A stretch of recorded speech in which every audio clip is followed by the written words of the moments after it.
தேவா நான் எதினால் விசேஷித்தவன், ராஜா நான் அதை தினம் யோசிப்பவன். தேவா நான் எதினால் விசேஷித்தவன், ராஜா நான் அதை தினம் யோசிப்பவன்.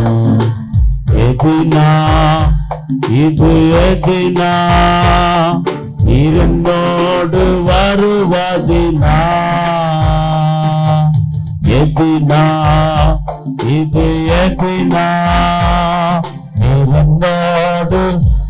கரங்களை தட்டி ஒரு முறை கேட்டுட்டு பின்னாடி பாருங்க. எதினால் விசேஷித்தவா, ராஜா நான் அதை தினம் யோசிப்பவன்.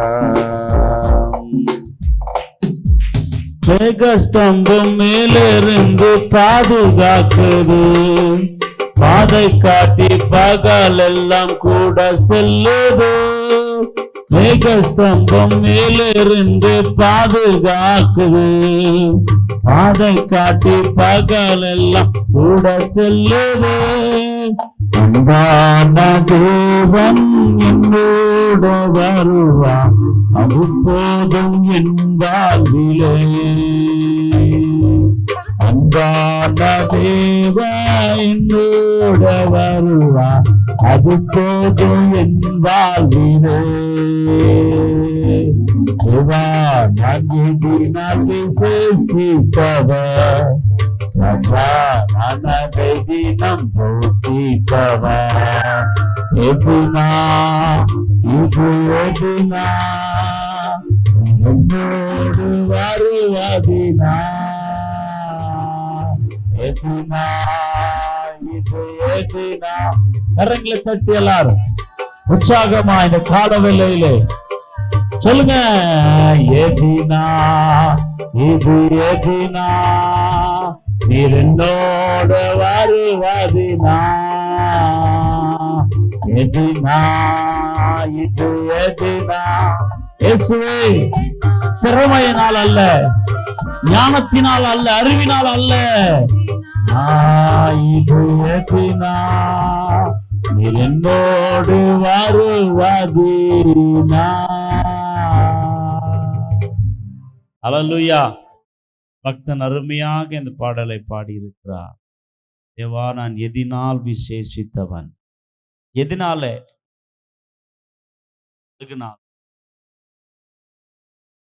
புத்தினாலையா, படிப்பினாலையா, பணத்தினாலையா, செல்வாக்கத்தினாலே?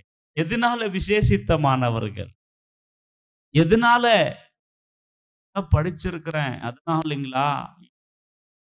நிறைய சம்பாதிச்சிருக்கிறேன் அதனால அல்ல. தேசமே எதனால தெரியுமா? நம் ஆண்டவராகிய இயேசு கிறிஸ்துவினாலே. எத்தனை பேர் நம்புறீங்க? இன்னொரு சபைன கை தட்டி நல்லா ஆர்ப்பரிச்சிருப்பான். நான் விசேஷித்தவன், நம்ம விசேஷித்தவர்கள். எதனால? எதனால? கர்த்தர் நம்மளோட வருவதினால, கர்த்தர் நம்மளோட இருக்கிறதினால, கர்த்தர் நம்மளை இதுவரையிலும் நடத்தினதினால நாம் விசேஷித்தவர்கள். எத்தனை பேர் நம்புறீங்க இந்த வார்த்தையை? அம்மா பிரியமானவர்களே, யார் அப்படி நினைக்கிறீங்களோ நிச்சயமாக நீங்க விசேஷமானவர்களாய் இருப்பீங்க. கர்த்தர் என்னோடு இருக்கிறார், கர்த்தர் என்னை நடத்துகிறார், கர்த்தர் என்னை தாங்குகிறார். ஒரு விசேஷித்தவர்களாக நீங்கள் இருக்க முடியும். அல்லேலூயா. வேதத்திலிருந்து ஆண்டவருடைய வார்த்தையை நாம் படித்து தியானித்து வருகிறோம். ஆண்டவருடைய பெரிதான கிருபையினாலே இதுவரையிலும் அநேக வார்த்தைகளை நாம் கற்றுக்கொண்டு வருகிறோம். கர்த்தரை நாம் தேட வேண்டும் என்ற தலைப்பிலே நாம் பேசிக்கொண்டு வருகிறோம். கர்த்தருக்குள்ளே நாம் என்னத்தை தேட வேண்டும்? அல்லேலூயா.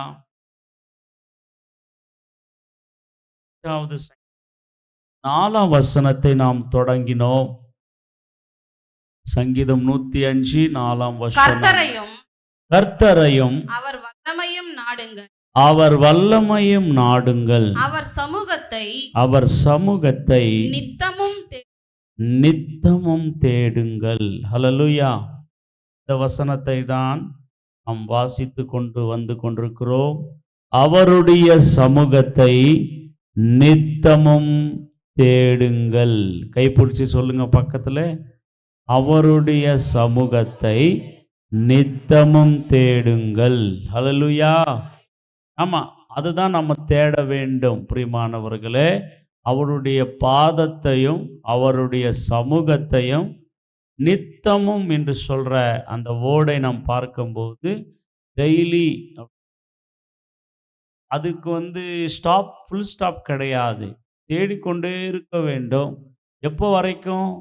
நாம் ஆண்டவரை சேருகிற வரைக்கும், நாம் பரலோகம் சேருகிற வரைக்கும், இந்த பூமியில இருக்கிற வரைக்கும்.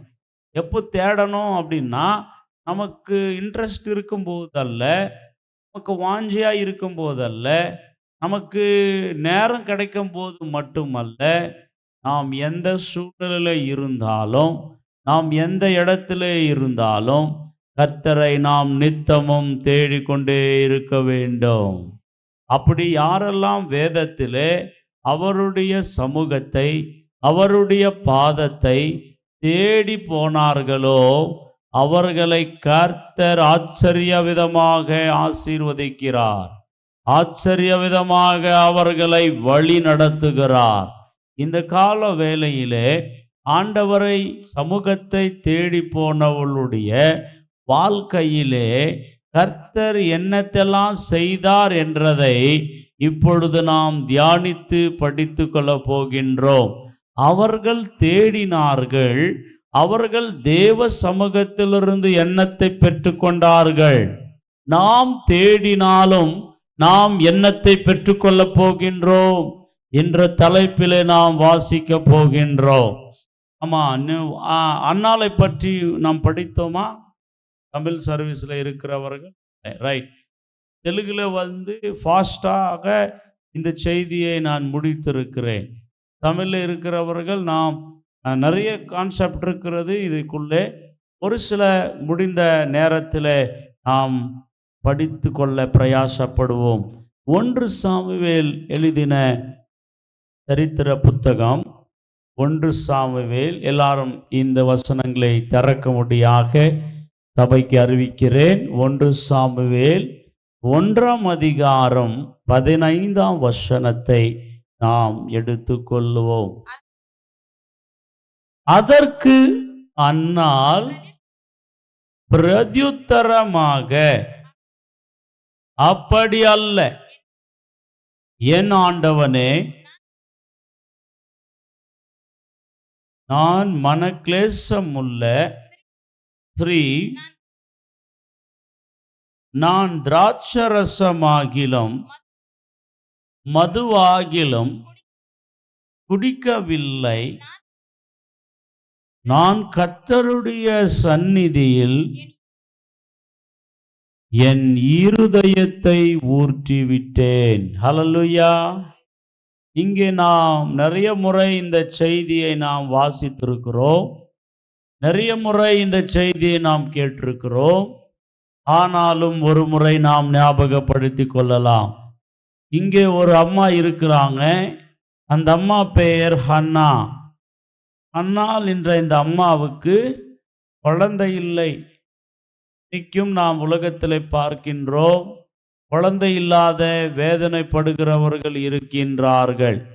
ஆனால் இன்னொன்றை நாம் பார்க்கின்ற போது, இந்த குழந்தை பிறக்கிறதான அந்த நிலைமை இன்றைக்கு அதிகமாக குறைந்து கொண்டு வருகிறதாம். குழந்தைகளை பெற்றெடுக்கிற அந்த பாக்கியம் இன்றைக்கு நிறைய பெண்களுக்கும் ஆண்களுக்கும் குழந்தையை பெற்றுக்கொள்ளாத ஒரு சூழ்நிலைக்குள்ளே மனுக்குலம் தள்ளப்பட்டு கொண்டிருக்கிறதா பிரியமானவர்களே. ஆனால் இங்கே நாம் கவனிக்கின்ற போது இந்த ஹன்னாள் என்ற மகளுக்கு குழந்தை இல்லை. வேதனைப்படுகிறாள், பிரயாசப்படுகிறாள், ஆனால் குழந்தை இல்லை. கவனிங்க, ஹாஸ்பிட்டலில் சுத்துறதுனால குழந்தைகள் கிடைக்காது. டாக்டர்களோ மருந்துகளோ வைத்தியர்களோ குழந்தையை கொடுக்க முடியாது. குழந்தை கொடுக்கிறவர் வேதம் சொல்லுகிறாரு, கர்ப்பத்தின் கனி கர்த்தரால கிடைக்கிற ஒரு சுதந்திரம். அந்த சுதந்திரத்தை பெற்றுக்கொள்ள வேண்டும் என்றால் அந்த தேவாதி தேவன் மட்டும்தான் தர முடியும். ஏன் குழந்தை என்று சொன்னால் ஏதோ ஒன்று அல்ல, சாதாரணமானது ஒன்று அல்ல. குழந்தையை இந்த பூமியிலே பெற்றுக்கொள்ள வேண்டும் என்றால் அந்த குழந்தையை தேவன் பரலோகத்திலேயே தீர்மானிக்க வேண்டும். அப்படிப்பட்ட ஒரு தீர்மானத்தில் பிறக்கிறதான் குழந்தை, பிரியமானவர்களே. ஆனால் இந்த அன்னாள் என்ற இந்த மகளுடைய வாழ்க்கையை நாம் பார்க்கின்ற போது அவங்களுடைய கணவராகிய ஏல்கனா என்றவரும் இந்த அன்னாள் என்றவளும் இன்னொன்று பெனின்னா, அப்படின்னா அந்த ஏல்கனாக்கு 2 மனைவிகள் இருக்கின்றார்கள். கவனிங்க, இது வேதத்துக்கு முறைப்பாடானது அல்ல, வேதத்துக்கு அப்பாரமானது. பட் அந்த மனிதன் 2 மனைவிகளை கெட்டிருக்கிறான். கவனிக்கணும். ஆனால் அவர்கள் வருஷந்தோறும் தேவனை தேடி எருசலேம் தேவாலயத்திற்கு வருவார்கள். அப்போ நிரந்தரமான ஒரு தேவாலயம் இல்லை. சிலோகு என்ற இடத்துல தான் தேவனுடைய உடன்படிக்கை பெட்டி இருந்தது. அங்கேதான் ஊழியம் நடந்து கொண்டிருந்தது. அங்கே ஆசாரியர்கள் இருந்தார்கள். இஸ்ரவேலில் இருக்கிறவர்கள் கட்டாயமாக வருஷத்துக்கு ஒரு முறை ஃபேமிலியாக போய் கலந்து கொள்ள வேண்டும். பழைய ஏற்பாடிலே வருஷத்துக்கு ஒரு முறை மாத்திரம் கோயிலுக்கு அல்ல, மீதியான ஓய்வு நாளிலே அவரவர்கள் ஏரியாவிலே கர்த்தரை தொழுது கொள்வார்கள். ஆனால் வருஷத்துக்கு ஒரு முறை மட்டும் கட்டாயமாக உடன்படிக்கை பெட்டி இருக்கிறதான அந்த இடத்துல எல்லாரும் சேர்ந்து கர்த்தருக்கு பலிகளை செலுத்த வேண்டும். அது இஸ்ரவேலுக்கு கர்த்தர் கொடுத்திருந்த ஒரு சட்டம். அதனால் அவர்கள் வருஷத்துக்கு ஒரு முறை கட்டாயமாக ஃபேமிலியாக கடந்து போவார்கள். அப்படி அவர்கள் கடந்து போகும் போதெல்லாம் சும்மா போவார்கள், மீண்டும் வீட்டுக்கு திரும்பி போவார்கள். ஆனால் ஒரு முறை என்ன ஆச்சுன்னு தெரியல, ரொம்ப வேதனையோடு நொந்து போன நிலைமையோடு இந்த அன்னாளை நாம் பார்க்கின்றோம். எல்லாரும் ஆண்டவரை தொழுது கொண்டார்கள். எல்லாரும் சாப்பிட ஆரம்பிக்கிறார்கள். அவனுடைய கணவராகிய ஏல்கனாவும் இன்னொரு மனைவியாகிய பெண்ணினாவும், அந்த பெண்ணினாவுக்கு பிள்ளைகள் இருக்கிறார்கள், அவர்களும் சாப்பிட ஆரம்பிக்கிறார்கள்.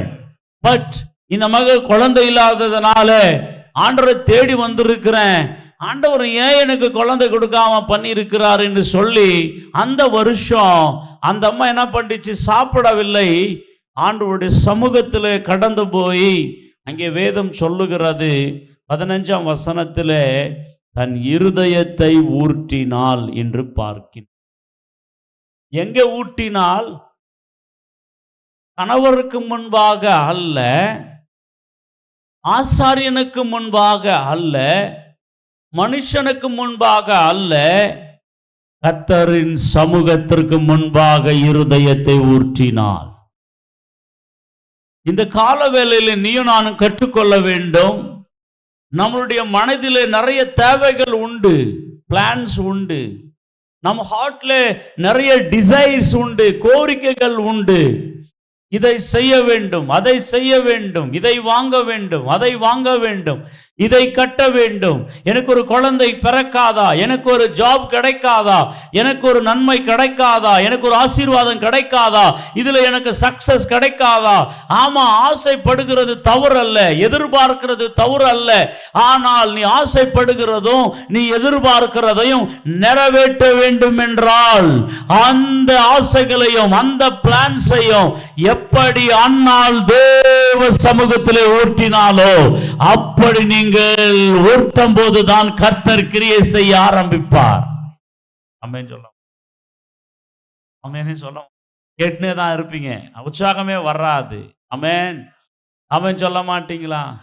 எத்தனை பேர் கிரிக்கெட் தெரியும்? உங்களுக்கு கிரிக்கெட் தெரியுங்க, தெரிஞ்சவங்க கிரிக்கெட் பார்க்கறான்னு வச்சுக்கா, தெரியாத உக்காந்துப்பான் ஸ்டாண்டில் பார்த்துன்னு. ஆமென். ஓ, கிரிக்கெட் தெரிஞ்சவன் கிரிக்கெட் தெரியாதவன் 2 பேர் உக்காந்துங்கிறாங்க. அல்லேலூயா. ஓ, கிரிக்கெட் ஒரு டீம் ஜெயிக்கணும்னா 30 பால்ஸ்க்கு 30 ரன்ஸ் அடிக்கும். அல்லேலூயா. 30 பால்ஸ்க்கு 30 ரன் அடிக்கணும் அது அப்படின்னு. அல்லேலூயா. ஆனா கவனிங்க, அந்த ரன்ஸ் அடிக்கும்போது டிஃபென்ஸ் பண்ணுவாங்க, அடிக்க முடியாம டஃப்பா போடுவாங்க ஆப்போசிட் டீம். 30 பால்ஸ்க்கு 30 அடிக்கும் போது அவங்களால அடிக்க முடியாம அந்த பால் டாட் வந்து என்ன ஆச்சுன்னா 20க்கு வந்துச்சு. 20 பால்ஸ் போயினுக்குது, 30 ரன்ஸ் அப்படியே இருக்கு, டாட் போட்டுனேங்கிறான். அப்போ இந்த ஸ்டாண்ட்ல இருக்கிறவன் கிரிக்கெட் தெரியவன் என்ன பண்ணுவான்னா, ஐயா அப்படிப்பட்ட சூழ்நிலையில மற்ற 6 அடிச்சான்னா கையை தட்டி அப்படியே டான்ஸ் ஆடி அப்படியே பண்ணுவான். யாரு? கிரிக்கெட் தெரிஞ்சவன். கிரிக்கெட் தெரியாதவன் என்ன பண்ணுவான்னா, சும்மா அவனுக்கு என்ன பண்ண மாட்டான், கையவும் தட்ட மாட்டான். பால் 30 பாலா 20 பாலா அவனுக்கு என்ன இல்லை, அதை பத்தி ஞானம் இல்லை, அறிவும் இல்லை. அதனால அவனுக்கு ஒரு டென்ஷனும் இல்லை, ஒரு கையும் தட்ட மாட்டான்.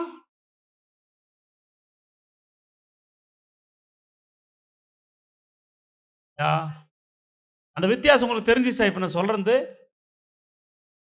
அப்படி பார்த்துருக்கிறீங்க. அல்லேலூயா. பேரு அந்த ஸ்டாண்ட்ல கிரிக்கெட் தெரியாத உக்காந்துக்கிறான் பாருங்க, அமைதியா தட்டாம, காலம் வாசிக்காம, உடம்பும் வாசிக்காம. நிறைய கிறிஸ்டியன்ஸ் அசைவில்லாத கிறிஸ்டியன்ஸ் அப்படியே வட்டவங்க தான். அப்ப என்ன அர்த்தம்? கர்த்தருடைய வார்த்தை உங்களுக்கு எந்த ஒரு அசையுமே கொடுக்கலன்னா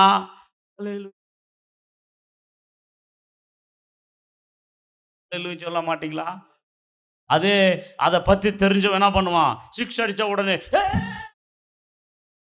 சூப்பர் அப்படின்னுவான். அல்லேலூயா. அப்போ நீங்க கர்த்தருடைய வார்த்தையை ரிசீவ் பண்ணி நின்றா, கர்த்தருடைய வார்த்தையை வாங்கி நின்றா, கர்த்தருடைய வார்த்தையை கேட்டு நின்றா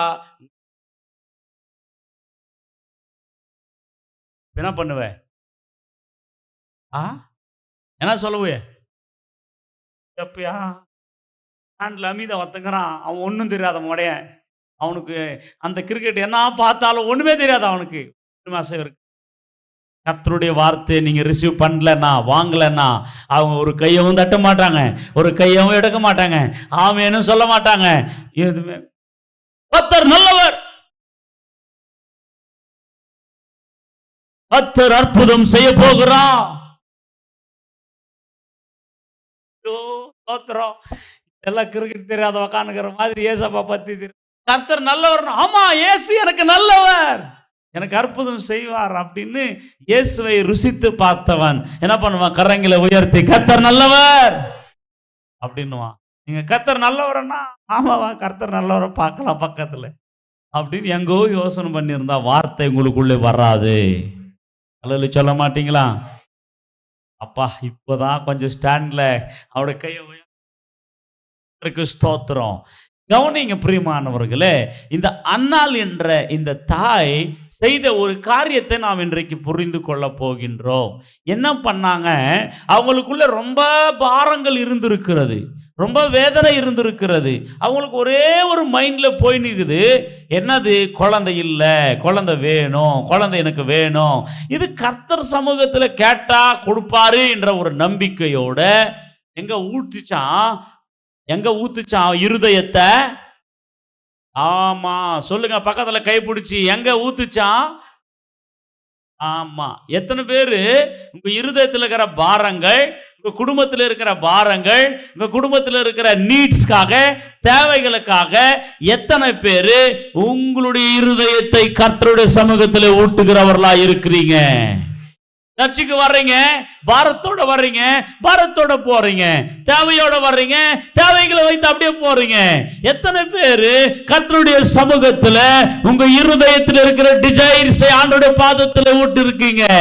அன்றைக்கு அன்னாள் அப்படி ஊட்டினதனால்தான் தேவன் அந்த ஜெபத்தை கேட்டார், தேவன் அந்த ஜெபத்துக்கு பதில் கொடுத்தார், தேவன் அந்த மகள் கேட்டதை பெற்றுக் கொண்டார்.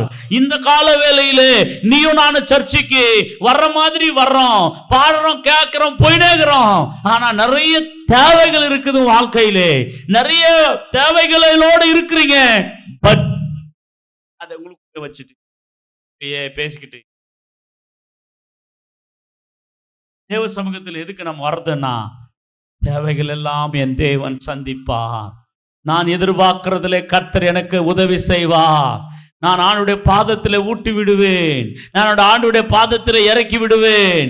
என் பாரத்தை ஆண்டவர்கிட்ட கொடுத்து விடுவேன் அப்படின்னு யாரெல்லாம் கொடுப்பீங்களோ அவர்களுக்கு தேவன் அற்புதங்களை செய்ய வல்லவராய் இருக்கிறார். கைத்தட்டி கர்த்தருக்கு ஒரு நன்றி சொல்லுவோம். இங்கே பார்க்கின்றோம், இந்த ஹன்னாள் என்ற மகள் தன் இருதயத்தை எங்க ஊட்டினாலாம்? பக்கத்தில் இருக்கிறவங்களோட, அவங்களுடைய பாதத்தில்லைங்களா? ஃப்ரெண்ட்ஸு கிட்டீங்களா? மனுஷன் கிட்டீங்களா? யாருக்கிட்ட ஊற்றினால்? தேவனுடைய சமூகத்திலே நீயும் நானும் கற்றுக்கொள்ள வேண்டும். நம்மளுடைய பாரங்களை, ஏக்கங்களை, ஜபங்களை எங்க ஊட்ட வேண்டும்? கர்த்தருடைய சமூகத்திலே. வேற எங்கும் நீங்க ஊட்டினாலும் உங்களுக்கு பதில், உங்களுடைய தேவைகள் சந்திக்கப்படாது. தேவைகளை சந்திக்கிறவர் ஒரே ஒருவர், நாம் ஆராதிக்கிற ஆண்டவராகிய இயேசு கிறிஸ்து. அவர் சமூகத்திலே ஊட்டி விடுங்கள் உங்க பாரங்களை, உங்க கண்ணீரை அவருடைய பாதத்திலே சிந்தி விடுங்கள்.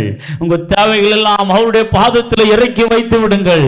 அன்னாள் தேவ சமூகத்திலே ஊட்டினதுனாலே அந்த அன்னாள் ஜபத்தை கர்த்தர் கேட்டார்.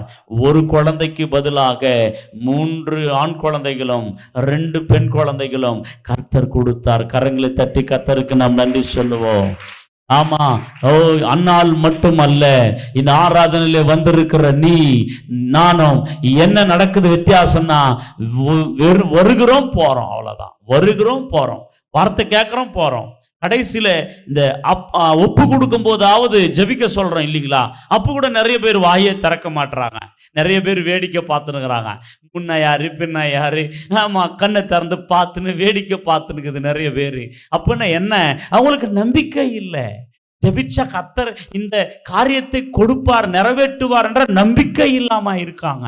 அதனால்தான் நிறைய பேர் சர்ச்சுக்கு வர்றது வார்த்தை கேட்டு போறோம் அவ்வளவுதான் நினைக்கிறாங்க. இல்லைங்க, வார்த்தையும் கேட்கணும், உங்க வார்த்தையும் ஆண்டவருக்கு சொல்லணும், உங்க தேவைகளை ஆண்டவருக்கு சொல்லணும், உங்க கண்ணீரை ஆண்டவருடைய பாதத்திலே ஊட்டணும். நிறைய தேவைகள் இருக்கிறது, அதை சந்திக்கிற இயேசுகிட்ட சொல்லாமலே போயிட்டு இருக்கிறீங்க இல்லையே, என்ன பிரயோஜனம் சொல்லுங்கள். நாம் தேவ சமூகத்திலே நாம் ஊட்ட வேண்டும், பாதத்திலே தேவ சமூகத்திலே. ஹல்லேலூயா. அன்னாள் ஊட்டினால் எத்தனை பேர் அப்படி ஊட்ட போறீங்க? இன்னைக்கு மட்டுமல்ல, எப்போ தேவ சமூகத்தை வர்றீங்களோ, எப்போ தேவ சமூகத்துல நீங்க முட்டி போடுறீங்களோ, எப்போ தேவ சமூகத்துல ஜெபிக்கிறீங்களோ, எல்லாத்தையும் ஊட்டி விடுங்கள். அப்ப உங்க மைண்ட் ரீஃப்ரெஷ் ஆயிடும், உங்க மைண்ட்ல இருக்கிற குழப்பம் போயிடும். கர்த்தர் சொல்லிட்டுக்கிறேன், கர்த்தர்கிட்ட இந்த பொறுப்பை கொடுத்துட்டுக்கிறேன், கர்த்தருக்கு இந்த ஜபத்தை நான் பண்ணிட்டுக்கிறேன், ஆண்டவருடைய பாதத்திலே என் பாரத்தை இறக்கி வச்சுட்டுக்கிறேன். நான் இன்னைக்கு தயங்க மாட்டேன், நான் இனி பயப்பட மாட்டேன். ஏன்னா நான் சொல்லி இருக்கிறவர், நான் சொன்னதை நிறைவேற்றுகிற தேவன், நான் கொடுத்திருக்கிறவை என் வேலைகளை செய்து முடிக்கிறவர். என்னால செய்ய முடியாது, என் ஆண்டவரால் அதை செய்ய முடியும். அதனால்தான் என் பாரத்தை எல்லாம் ஏசப்பா கையில கொடுத்துட்டு இருக்கிறேன், அவர் எனக்கு செய்து முடிப்பார் அப்படின்ற நம்பிக்கையோடு தேவ சமூகத்துல நான் சொல்லட்டும், எப்போ நீங்க தேவ சமூகத்துக்கு போனாலும் உங்க இருதயங்களை ஊற்றும்படியாக ஜெபம் பண்ணுங்க. நிறைய பேர் இருதயங்கள் ஊட்டுறது இல்ல, சும்மா வாயில 4 வார்த்தை சொல்லிட்டு உளறிட்டு போயிட்டே இருக்கிறோம். ஆனா இருதயத்துல இருக்கிறது இருதயத்துல இருக்கும், சிந்தனையில இருக்கிறது சிந்தனையில இருக்கும். அதை தான் ஆண்டவருடைய பாதத்துல நாம் இறக்கி வைக்க வேண்டும். ஆமாங்க, இருதயத்துல இருக்கிற அந்த பாரங்களை தேவ சமூகத்துல இறக்கி வைக்கிறது தான் தேவ சமூகத்துல இருதயத்தை ஊற்றுகிறது என்று அர்த்தம். அப்ப யாரெல்லாம் தேவ சமூகத்துல இருதயத்தை ஊற்றுறாங்களோ அவர்கள் வாழ்க்கையிலே கர்த்தர் பெரிதான காரியங்களை செய்கிறார். இது முதலாவது காரியம். இரண்டாவதை நாம் பார்க்கலாம், கடந்து போலாம். 1 சாமுவேலின் புத்தகம் 2ஆம் அதிகாரம் எடுத்தவர்கள் 21ஆம் வசனத்தை வாசிக்கலாம். அப்படியே கர்த்தர் அன்னாளை கடாட்சித்தார், அவர் கர்ப்பம் தரித்து கர்த்தருடைய சந்நிதியில் வளர்ந்தான். ஆமென் சொல்ல மாட்டீங்களா? இங்கே 2ஆம் அதிகாரம் 21ஆம் வசனத்தை நீங்க பார்க்கின்ற போது கர்த்தரின் சமூகத்திலே வளர்ந்தான். இந்த வார்த்தை எல்லாரும் வளர்ந்தான். ஹல்லேலூயா. ஆமா, நம்ம பிள்ளைங்க எங்க வளர்க்கப்படணும்? கர்த்தருடைய சமூகத்திலே வளர்க்கப்படணும். நான் சொல்லட்டும், நானானாலும் நீயானாலும் பிள்ளைகளானாலும் தேவ சமூகத்திலே வளர்க்கப்பட்டால் இந்த பிள்ளைகளுடைய ஃபியூச்சர் ரொம்ப பிரைட்டா ஆசீர்வாதமாக இருக்கும். இங்கே அன்னாள் குழந்தை இல்லாத தேவ சமூகத்தில் போய் பொருத்தனை பண்ணி ஜெபம் பண்ணி இருதயத்தை ஊட்டின பிறகு கர்த்தர் அந்த மகளுடைய ஜெபத்தை கேட்டு ஒரு அற்புதமான சாமுவேலை ஆண்டவர் கொடுத்தார். இந்த சாமுவேலை பெற்றுக்கொண்ட தாயார், ஆண்டவர் கொடுத்துட்டாரு, இந்த குழந்தை எனக்கு அப்படின்னு தனக்காக வளர்க்கவில்லை, இல்லாவிட்டால் தனக்காக வைத்து கொள்ளவில்லை. ஆண்டவருக்கு என்ன பொருத்தனை பண்ணிச்சு, நீ ஆண் குழந்தை கொடுத்தால் இந்த குழந்தையை உங்க ஊழியத்திற்கே கொடுத்து விடுகிறேன், உமக்கே கொடுத்து விடுகிறேன் அப்படின்னு ஒரு பொருத்தனை பண்ணி இருந்துச்சு. அதனால குழந்தையை பெற்ற பிறகு அந்த குழந்தை பால் குடிக்கிறத நிறுத்துற வரைக்கும் அந்த குழந்தைய வளர்த்துட்டு அந்த குழந்தைய கர்த்தர்கிட்ட என்ன பொருத்தனை பண்ணிச்சோ இந்த பொருத்தனை நிறைவேற்றும்படி திரும்பி ஆண்டோடைய கையிலே கொடுத்து விட்டது. ஹல்லேலூயா. கவனிங்க பிரியமானவர்களே, நம்முடைய வாழ்க்கையில கூட நிறைய விஷயங்களை, இதை செய்யுங்க ஆண்டவரே, அதை கொடுங்க ஆண்டவரே, இதை கொடுத்தா நான் அதை கொடுக்குறேன்னு நிறைய பேர் வாய் திறந்து பொருத்தனை பண்ணிடுறோம். ஆனால் அந்த பொருத்தனைகளை நிறைவேற்றாத எத்தனை பேர் இருக்கிறாங்க. கவனிங்க, நீங்கள் பொருத்தனை பண்ணும்போது உஷாரா அதை நீங்கள் திரும்பி நீங்கள் செய்யும்படியாக பொருத்தனை பண்ணிடுங்க. நிறைய பேர் பொருத்தனை செஞ்சு விட்டு அந்த பொருத்தனை நிறைவேற்றாமல் போயிட்டா அது உங்களுக்கு சாபமாக மாறிவிடும். ஜாக்கிரதை. பொருத்தனைன்னு சொன்னால் நான் முடியை கொடுக்குறேன், நான் மொட்டை அடிக்கிறேன், நான் முட்டியில் போடுறேன், இந்த மாதிரி பொருத்தனைலாம் உங்களுக்கு சாபம் வராது. அல்லேலூயா சொல்லுங்க. அவன் சொல்ல மாட்டீங்களா? ஆமாம், நம்ம பொருத்தனை கூட எப்படி தெரியுமா? செலவாகாத பொருத்தனை, ரொம்ப முடியை எடுத்துட்டா திருப்பி வரும் முடி, அந்த மாதிரி பொருத்தனை. கையை கொடுக்கலாமே, கை வராது. காலை கொடுக்கலாம், கால் வராது. அல்லேலூயா சொல்லுங்க. அடி ஹார்டானது, கஷ்டமானது, ஆண்டவருக்கு விரும்பத்தக்க பொருத்தனை செய்ய வேண்டும். நிறைய பேர் யூஸ்லெஸ்ஸான பொருத்தனைகளை செய்கிறார்கள். நம்ம செய்கிற பொருத்தனை தேவனுக்கு மகிமை கொண்டு வரணும், தேவ ராஜ்யத்தை கட்டணும், தேவ சித்தத்தை நிறைவேற்றணும். அப்படிப்பட்டதை நாம் பொருத்தனை செய்ய வேண்டும். இந்த அன்னாள் கூட எப்படிப்பட்ட பொருத்தனை பண்ணுச்சுன்னா, இந்த பையனை நான் உமக்கே கொடுத்துட்றேன் அப்படின்னு பொருத்தனை பண்ணுச்சு. அல்லேலூயா. நம்ம ஆளுங்க எப்படிப்பட்ட பொருத்தனை பண்ணுவாங்கன்னா, அவனை நல்லா படிக்க வைக்கணும், அவனை நல்லா ஐஏஎஸ், அவனை நல்லா கலெக்டரு, நல்ல பெரிய ஆள் ஆக்கணும் அப்படின்னு அவனை என்ன பண்ணுவாங்க, வளர்த்துனே வருவாங்க. அவனுக்கு மரமண்டைக்கு ஏறவே ஏறாது. அவன் 10th வரைக்கும் படிப்பான், அவன் இன்னும் எதுவுமே லாய்க்கில்ல. அப்போ ஐயர்கிட்ட வந்து பாஸ்டர்கிட்ட, பாஸ்டர் இவனுக்கு படிப்பே ஏறல, என்ன பண்ணலாம் பாஸ்டர், இந்த பையனை ஊழியத்துக்கு விட்டுடலாமா? ஐயா, அவ்வளோ வேஸ்டானதா ஊழியம்? அவனுக்கு படிப்பு யாரில்லைன்னா எதுக்கு விட்டுறாராம்? கேவலமா யோசிக்கிறாங்க பார்த்தீங்க. இல்லையா?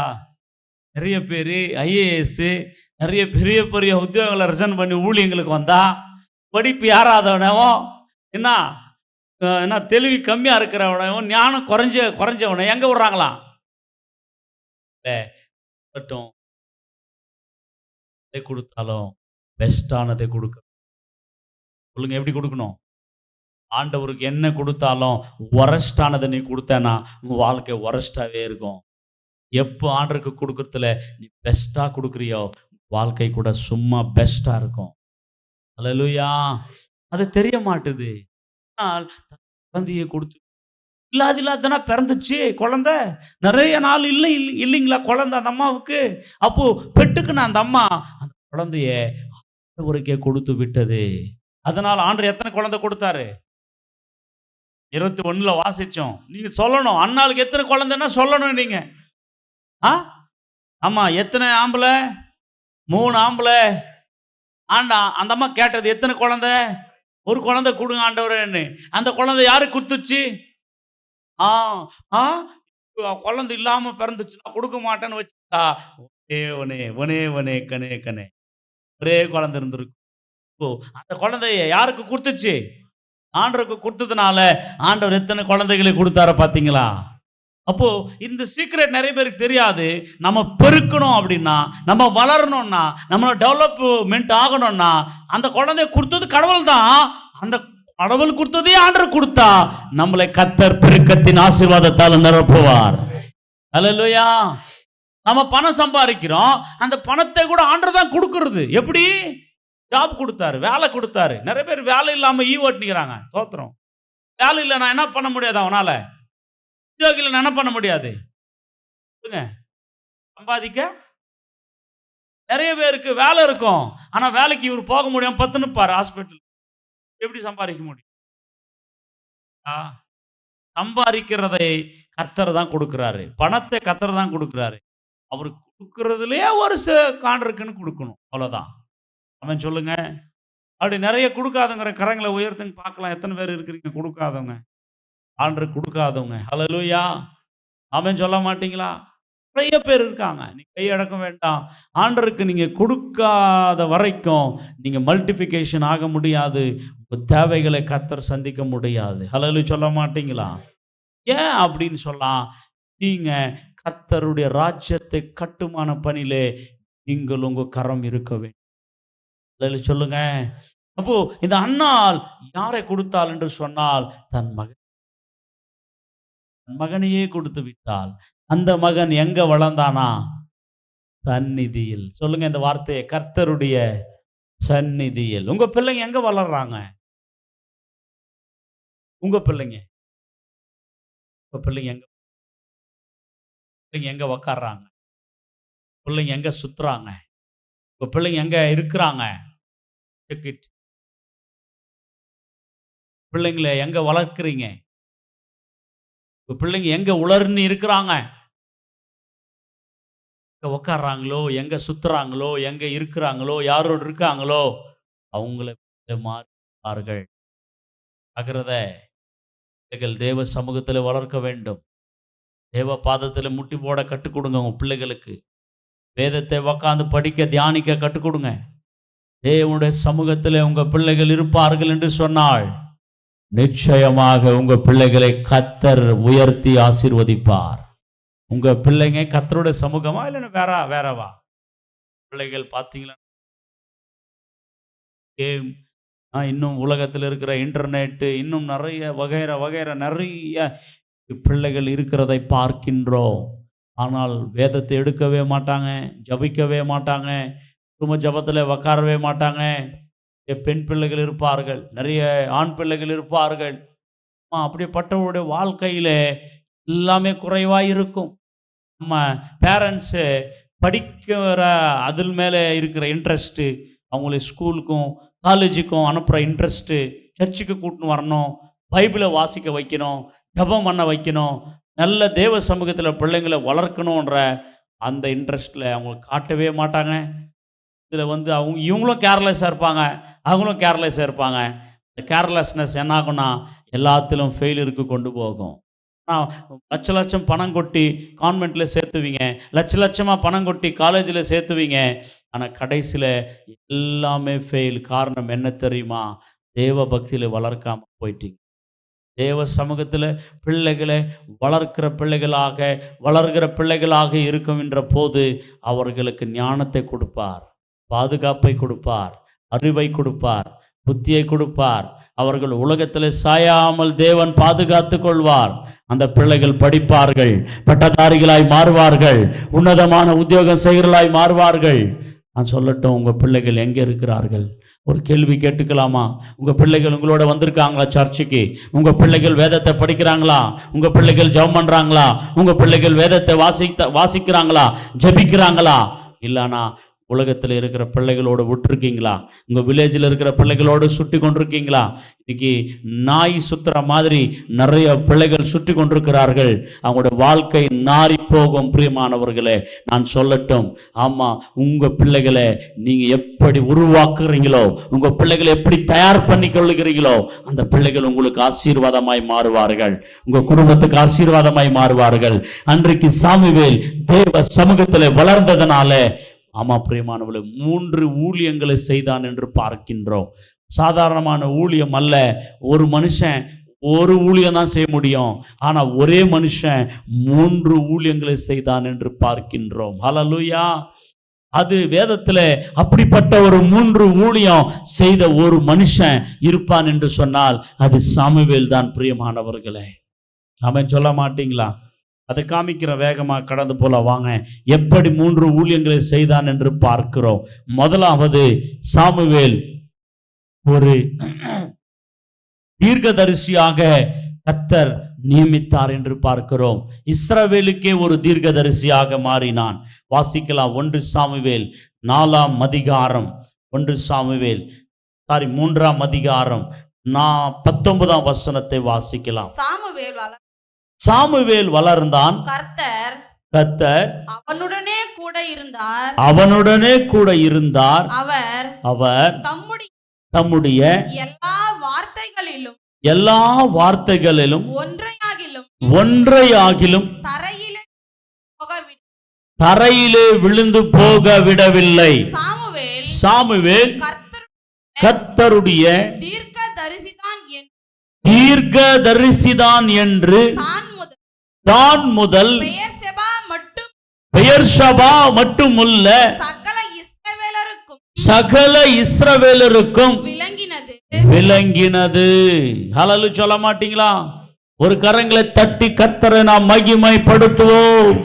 இங்கே சாமுவேல் தேவ சமூகத்திலே வளர்ந்ததினாலே இஸ்ரவேல் முழுவதும் தான் முதல் கொண்டு பெயர்ஷபா வரைக்கும், தான் என்று சொன்னால் நமக்கு எப்படி கன்னியாகுமரி முதல் கொண்டு காஷ்மீர் அப்படின்னு சொல்லுவோம், இந்த எண்ட்ல இருந்து அந்த எண்டு வரைக்கும், அந்த மாதிரி தான் என்றது அவங்களுக்கு நார்த் சைடு, பெயர்ஷபா என்றது சவுத் சைடு. அப்படின்னாக்கா இந்த தொடங்கி இந்த முனை தொடங்கி அந்த முனை மட்டும் அவர் தீர்க்கதரிசி என்று விளங்க பண்ணினார். தீர்க்கதரிசி என்றால் என்ன தெரியுமா? அந்த தீர்க்கதரிசி ஆகின்ற போது ராஜாக்களின் காலம் கூட ஆரம்பிக்கவில்லை. இந்த தீர்க்கதரிசி என்ன சொல்லுவாரோ தேசத்தில் இருக்கிறவர்கள் அப்படிதான் நடப்பார்கள். Rule over the country. அந்த தேசத்தை ஆளும்படியாக தேவன் மாட்டினார். இந்த ஆளுமை எப்படி வந்தது? அவன் தேவ சமூகத்திலே வளர்ந்தான், தேவ சமூகத்திலே படுத்திருந்தான், தேவ சத்தத்தை கேட்டான், தேவனுக்கு கீழ்ப்படிந்தான், பாவத்தை பின்னாடி போகவில்லை, உலகத்துக்கு பின்னாடி போகவில்லை, தேவனுடைய ஆலயத்தை விடாமல் இருந்தான். பார்க்கிறோம் வாலிப பிள்ளைங்க, எத்தனை பிள்ளைங்க எனக்கு பைபிளை கற்றுக் கொடுங்க பாஸ்டர், எனக்கு ஜபம் கற்றுக் கொடுங்க பாஸ்டர், நான் இன்னும் பரிசுத்தமா வாழணும் பாஸ்டர். எத்தனை பிள்ளைகளை வாலிப பிள்ளைகள் அனுப்பியிருக்கிறீங்க நீங்க தாய்மார்களே? எத்தனை பிள்ளைகள் சண்டே ஆமென் சொல்றது உடனே அவ்வளவுதான், ஃபர்ஸ்ட் ஆராதனை அவ்வளவுதான், 2 ஆராதனை கூட இருக்க மாட்டான். நிறைய வாலிபன் தாளந்து இருக்கும், நிறைய காரியங்கள் இருக்கும், இருக்கலாம் 2 ஆராதனை. அவங்களை நீங்க என்ன பண்ணலாம்? ட்ரெயின் பண்ணலாம். இன்னொரு ஆராதனை போ, பாட்டு பாடு, ஜாப் பண்ணு, அங்க ஊழியம் செய். எத்தனை தாய்மார்கள் அவங்களே முடிஞ்ச உடனே கிளம்பிட போலாம் அப்படின்னு கூட்டு போய் அவனை என்ன பண்றது? செல்போன் கொடுத்து எல்லாம் விளையாடுறது. அவன் நீங்க இங்க ஒரு வசனம் பாருங்க, சாமுவேல் எங்க இருந்தான்? தேவ சமூகத்தில் இருந்தான்.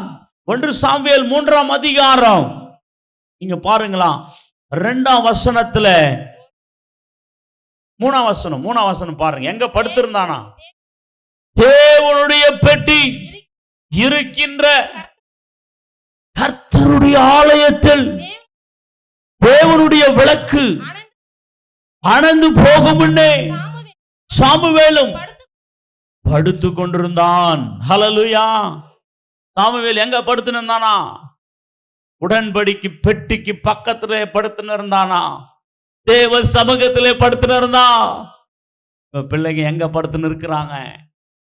யார் வீட்டுல படுத்துன்னு இருக்கிறாங்க? எந்த குடிக்காரங்கடா படுத்துன்னு இருக்கிறாங்க? எங்கே சுத்துறான்? உங்க பிள்ளைகளுடைய உட்கார இடம் எங்கே? படுக்கிற இடம் எங்கே? பழகிற இடம் எங்கே? 1 சாமுவேல் 3:1 பாத்தீங்களா? சாமுவேல் என்னும் பிள்ளையாண்டான் ஏலிக்கு முன்பாக கர்த்தருக்கு பணிவிட செய்து கொண்டிருந்தான். அந்நாட்களிலே கர்த்தருடைய வசனம் அபூர்வமா இருந்தது. பிரத்யட்சமான தரிசனம் இருந்ததில்லை. ஹல்லேலூயா சொல்ல மாட்டீங்களா? ஆமா, அந்த பிள்ளையாண்டானாகிய சாமுவேல் எங்க இருந்தானா? தேவனுடைய சமூகத்திலே ஊழியம் செய்து கொண்டு. பிடிச்சு சொல்லுங்க பக்கத்தில், என்ன செய்து கொண்டிருந்தான்? ஊழியம் செய்து கொண்டிருந்தான். ஆமா, ஊழியம் என்றால் என்ன? வெறும் பாட்டு பாடுறது மட்டுமல்ல, சபையிலே ஊழியத்திலே எல்லா ஊழியக்காரர்களுக்கும் உதவியாக இறங்கி வேலை செய்வது. எத்தனை தாய்மார்கள் வேலை செய்றீங்க? தேவனுடைய ஆலயத்தில் ஒரு மீட்டிங் நடக்குது, எத்தனை பேர் வந்து வேலை செய்றீங்க? ஒரு சில தாய்மார்கள் மட்டும்தான், ஒரு சில சகோதரர்கள் மட்டும்தான், ஒரு சில வாலிபர்கள் மட்டும்தான். ஏன்னா ரொம்ப பிஸி அவர்களுக்கு, அவர்களுடைய உத்தியோகம், அவருடைய வேலை. ஆனா மீட்டிங்ஸ் நடக்குது எவ்ரி இயர். எத்தனை தாய்மார்கள், எத்தனை தகப்பன்மார்கள் ஊழியம் செய்கிறீர்கள்? சர்ச்சுக்கு வந்து போறது ஊழியம் அல்ல, அது உங்களுடைய கடமை. சர்ச்சுக்கு வந்து ஆராதிக்கிறது அது உங்களுடைய ரெஸ்பான்சிபிலிட்டி. ஓ, நீ கர்த்தரை ஆராதிக்க வேண்டும், நீ கர்த்தருடைய சமூகத்தில் வர வேண்டும், அது ஊழியம் அல்ல. ஊழியம் என்றால் ஊழியத்தில் என்ன பண்ணணும்?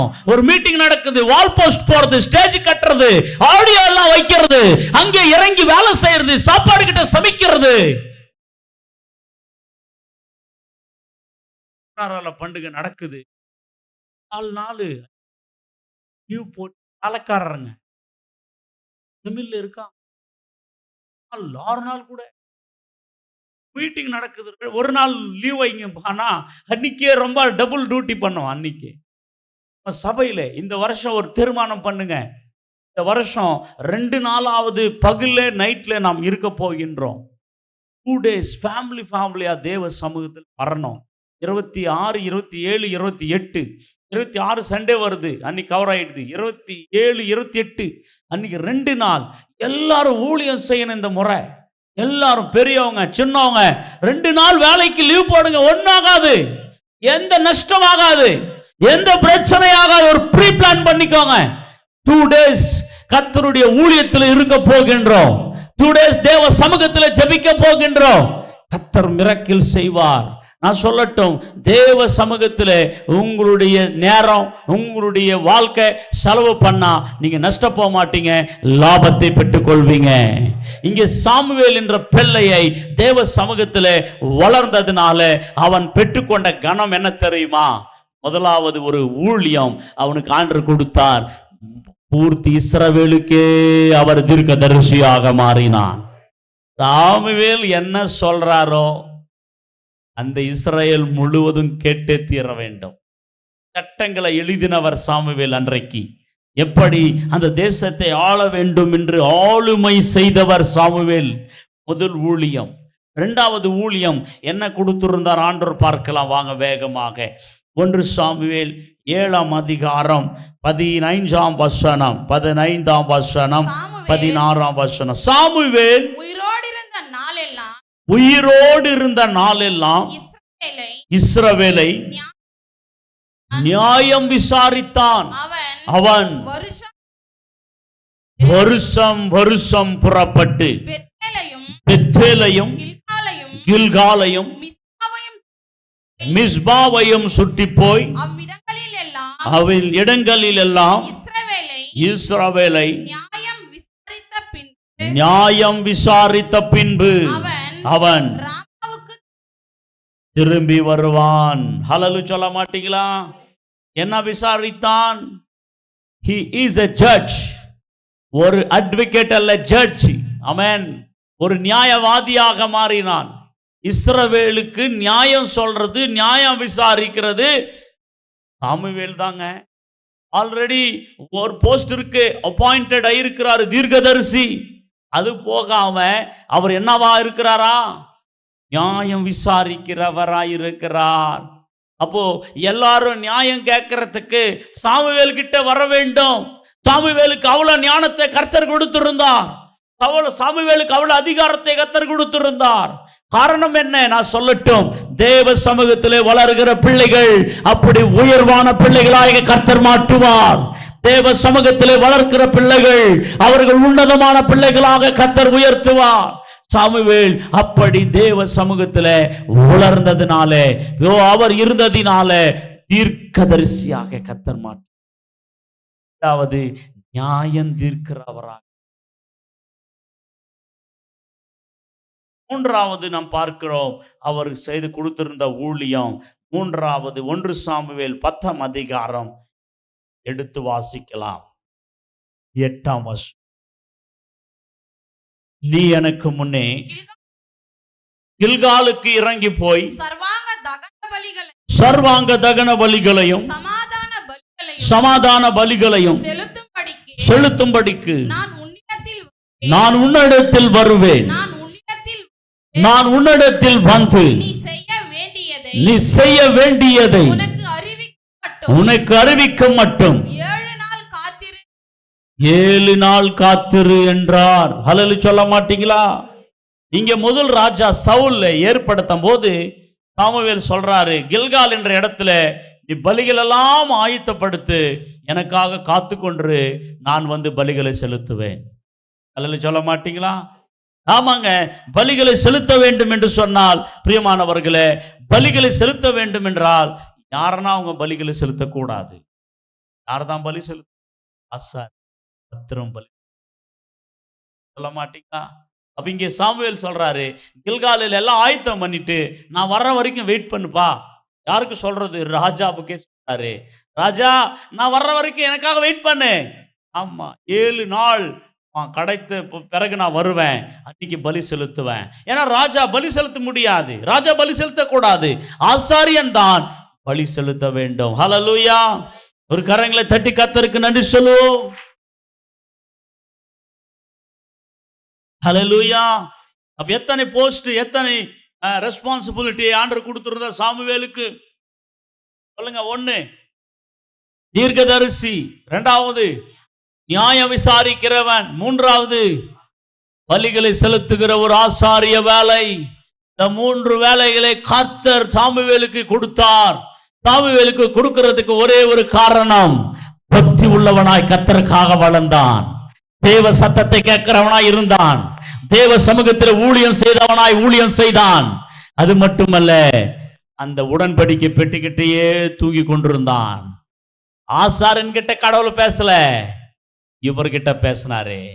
இப்ப உங்களுக்கு டவுட் வரலாம், ஆசாரிய ஊழியம் எதுக்கு செஞ்சாருன்னா, ஆசாரியனையும் ஆசாரியுடைய மகனையும் அந்த காலத்தில் ஆண்டவர் போட்டு தள்ளிட்டாரு.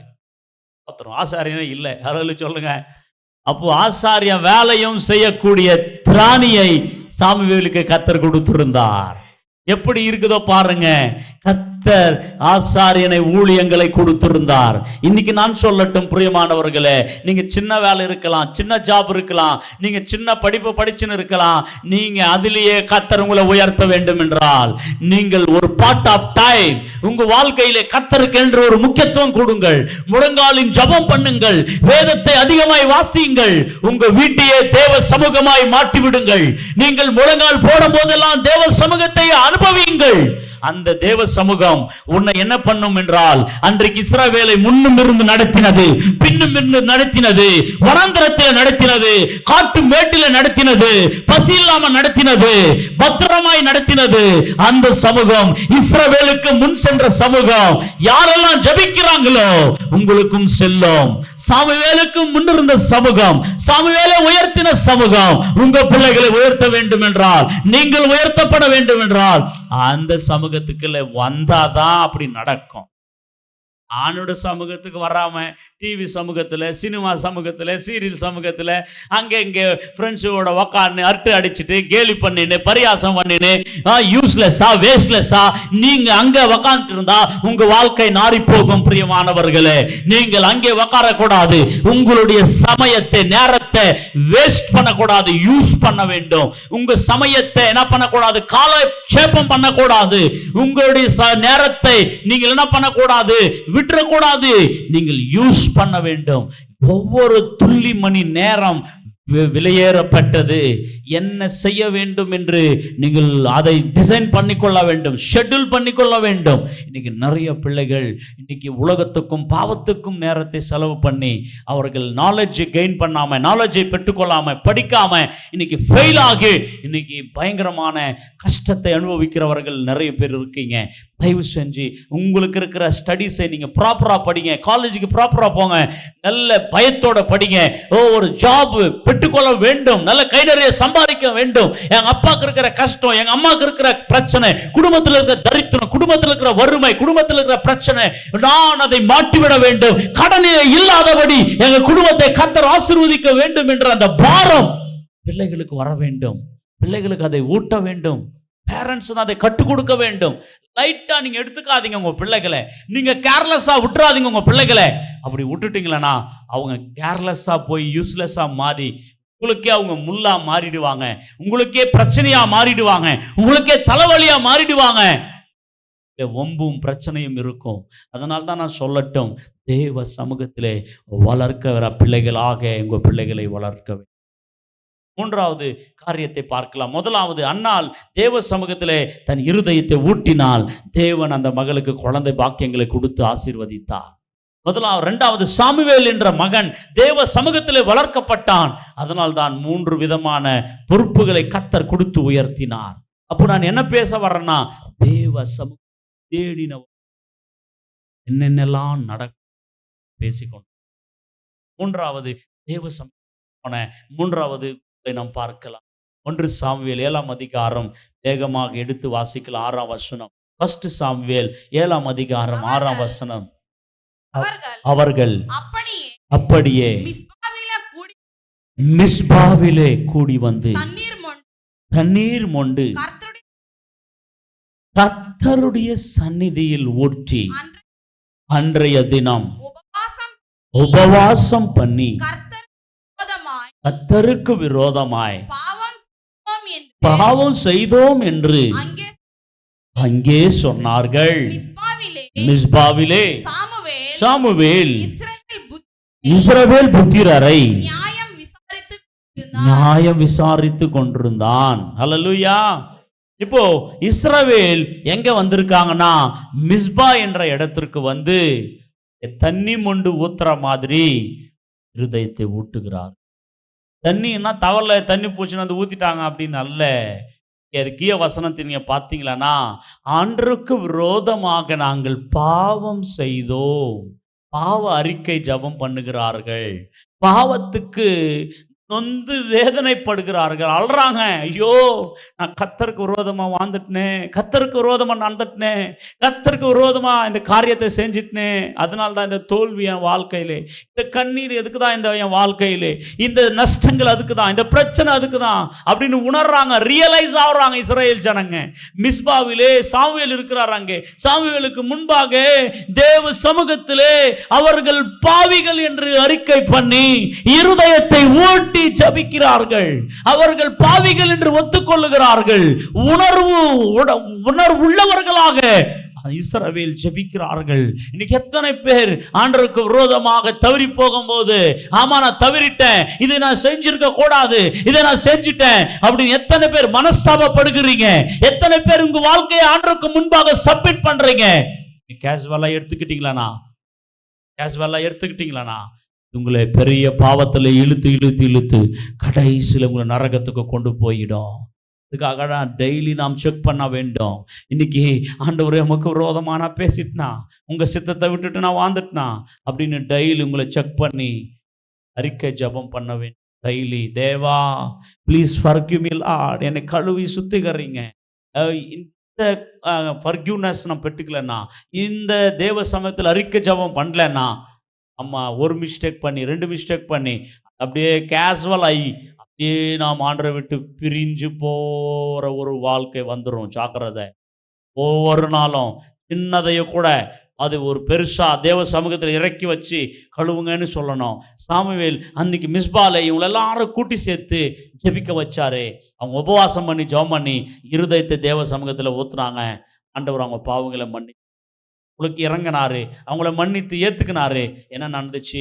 தோல்வி அடைஞ்சவங்க, சோர்ந்து போனவங்க, இனி ஜெயமே இல்லைன்னு நினைச்சவங்களுக்கு ஆண்டவர் பக்கத்துணை வந்து ஜெயத்தை கொடுத்தார். ஒரு கரங்களை தட்டி கர்த்தருக்கு ஸ்தோத்திரம் பண்ணலாமா? இந்த இஸ்ரவேல் ஜனங்கள் எங்க ஊட்டினார்கள்? தேவசம். சொல்லுங்க, இஸ்ரவேல் ஜனங்க எங்க ஊட்டினாங்க? அவங்க என்ன சூழ்நிலை இருந்தாங்க அப்போ ஓட்டும் போதுன்னா? தோல்வி அடைஞ்ச சூழ்நிலை இருந்தாங்க, பாவிகளாக இருந்த சூழ்நிலை இருந்தாங்க, ஆண்டவருக்கு விரோதமானவர்களா இருந்தாங்க. அதை தான் ஆண்டவர் பாதத்தில் கொண்டு போய் ஊட்டி மன்னிப்பு கேட்டாங்க. கர்த்தர் உடனே மன்னிச்சாரு, உடனே அவங்கள ஏத்துக்கினாரு, உடனே அவங்கள கலவனாரு, உடனே ஜெயத்தை கொடுத்தாரு. 7ஆம் அதிகாரம் வீட்டில் போய் வாசிச்சிங்கன்னா ஆண்டவர் எந்த பகுதியிலே தோல்வி அடைஞ்சாங்களோ அதே இடத்துல தேவன் அவங்களை வெற்றிகரமாக ஜெயித்து வைத்தார். இன்னைக்கும் கர்த்தர் உங்களோட பேசுறாரு.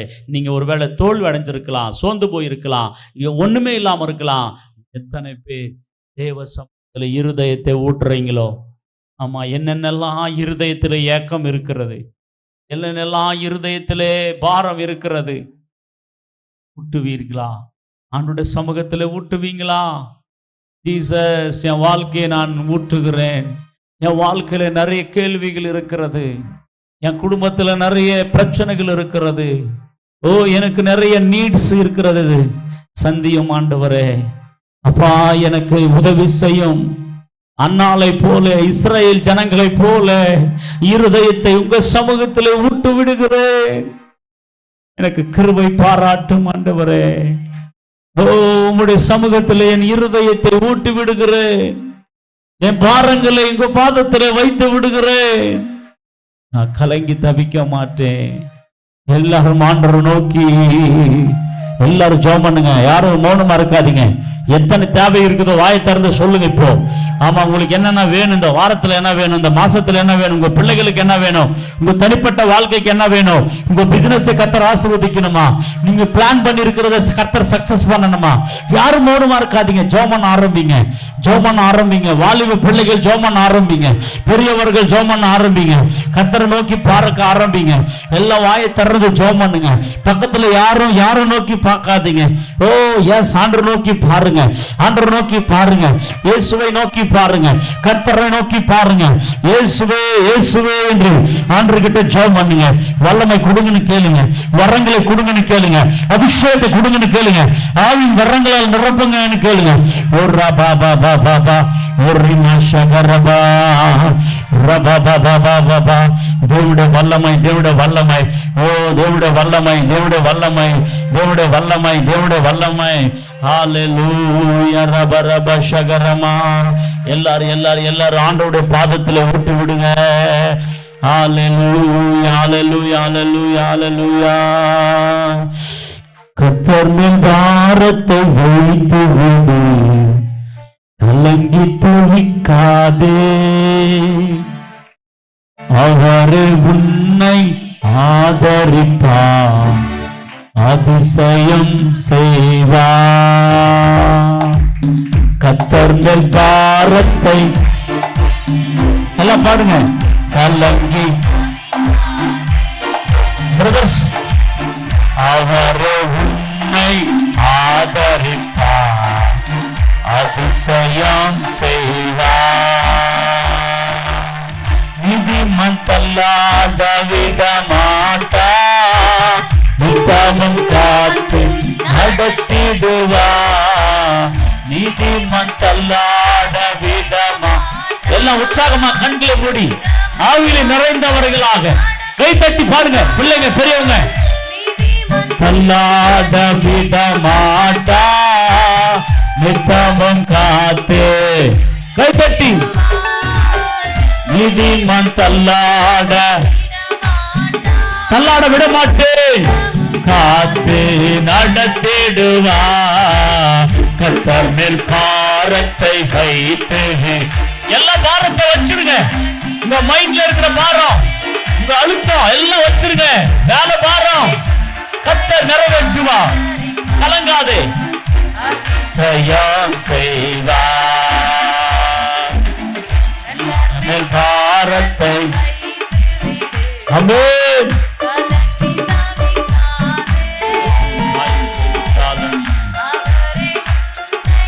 ஆதரிப்பார், அதிசயம் செய்வார். தகப்பனும் தாயும் கைவிட்டாலோ அவர் நம்மை அணைத்துக் கொள்வார். தகப்பனும் தாயும் கைவிட்டாலோ அவர் நம்மை அணைத்துக் கொள்வார். கர்த்தர் மேல் பாரத்தை வைத்திடு, கை தட்டி பாடு. என்ன பாரம்? எல்லாம் வச்சிருங்க ஆண்டவர்கிட்ட. ஆமென். உன்னை ஆதரிப்பார், நமக்கு எதிராக நிற்பவன் பாரத்தை வைத்து விடு. கடைசி ஸ்டாண்டாக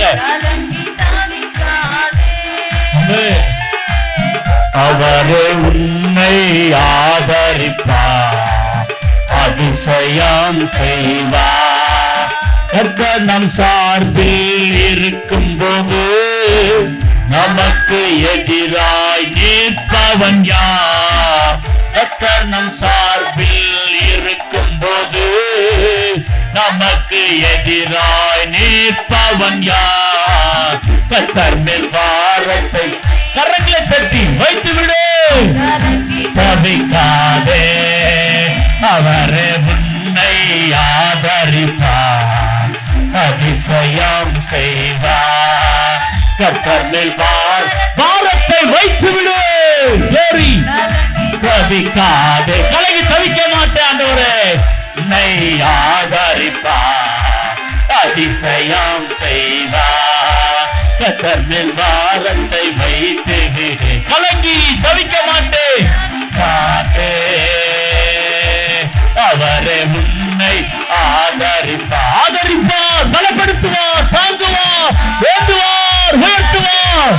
அவர் மேல் ரகமா ஷரரமா ஷகரமா ரிதரபபபபப தேவ வல்லமை ஆவியானவர், ஆவியானவர் ஒவ்வொரு முறையும் நிரப்புங்க. வல்லமையினால சுடராக, நெருப்பாக, அக்னியாக, ஆவியிலே அனலாக்குங்க. சபை அனலாக உமக்காக எழும்ப.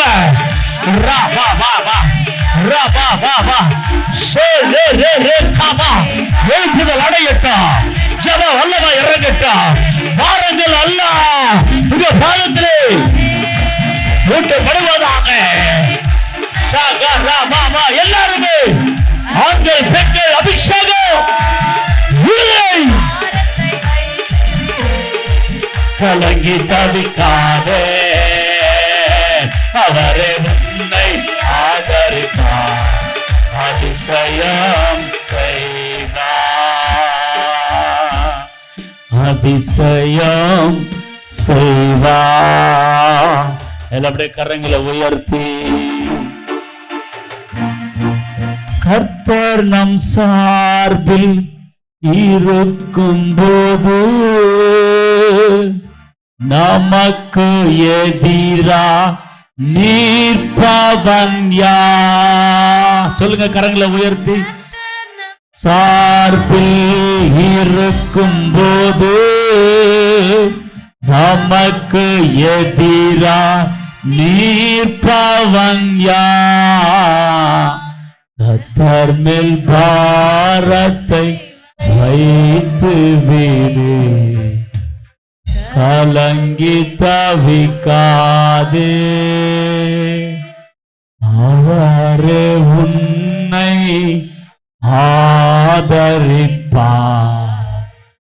அதிசயம் செய்வார். கிருபை நிறைந்த நல்ல ஆண்டவரே, எங்கள் பாரங்கள் எல்லாம் உங்க பாதத்தில் இறக்கி வைக்கிறோம். எங்களால சுமக்க முடியாது. அது குடும்ப பாரமோ, ஊழிய பாரமோ, அதில் கடன் பாரமோ, தேவைகள் நிறைந்த பாரமோ, பிள்ளைகளை பற்றிய பாரமோ, எல்லாவற்றையும் உங்க பாதத்திலே அன்னாலை போல ஊற்றி விடுகிறோம். ஊற்றி விடுகிற ஒவ்வொருவரையும் அவளை பிளஸ் பண்ணுங்க ஆண்டவரே. உங்க சமூகத்தை தேடுகிறவர்களாக, உங்க சமூகத்திலே வளர்கிறவர்களாக உங்க சமூகத்தில் நித்தமும் இருக்கிறவர்களாக ஒவ்வொருவரையும் மாற்றும் ஆண்டவரே. உங்க சமூகத்தில் நின்று வளர்ந்த சாமுவேலை உயர்த்தினது போல திருசபையில் இருக்கிற வாலிபர்களை, வாலிப பிள்ளைகளை, பெரியவர்களை, குடும்பங்களை உயர்த்துவீராக. அவள் கையின் பிரயாசங்களை ஆசீர்வதிப்பீராக.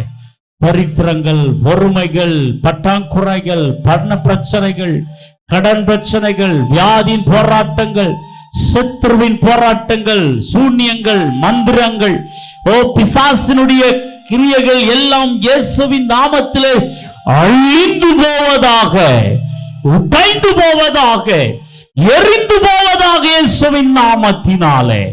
ஆண்டவரே, ஒவ்வொரு பிள்ளைகளை கரத்தில் ஒப்பு கொடுக்கிறோம். நாளைக்கிலிருந்து பிள்ளைகள் எழுத போகின்ற 10th கிளாஸ் எக்ஸாம் எழுதுகிற பிள்ளைகளையும் கரத்தில் ஒப்பு கொடுக்கின்றேன்.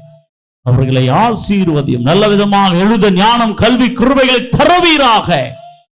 சபை முழுவதும் ஆசீர்வதியும். இயேசுவின் நாமத்தில் ஜெபிக்கிறேன் ஜீவனுள்ள நல்ல பிதாவே, ஆமென். கரங்களை தட்டி ஒரு